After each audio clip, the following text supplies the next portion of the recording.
Hey guys, today I'm going to tell you how to fix your password must be at least 8 characters in Apple ID.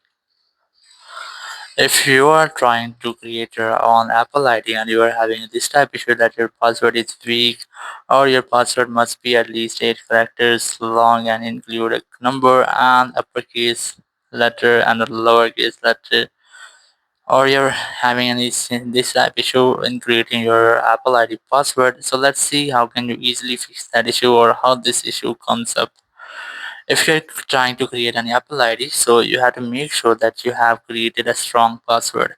Your strong password must be at least 8 characters. You can easily include numbers, different symbols into your password. So once you have created such type password, so you can really use that in your Apple ID.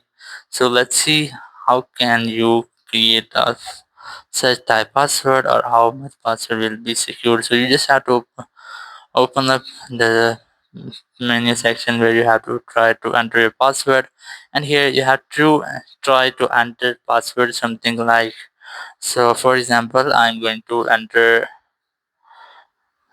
the password with my name. So let's see, you have to enter the password, then enter any symbol. Here for example I'm going to enter a slash, or you can easily enter the exclamation mark or dot in your password, and then you have to try to add uppercase and lowercase in your password.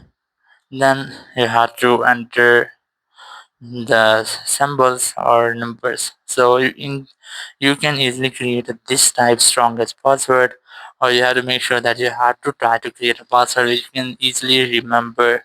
So in this way you can easily fix the issue that your password must be at least 8 characters in your Apple ID. Thank you very much for watching the video. Until next video, bye bye.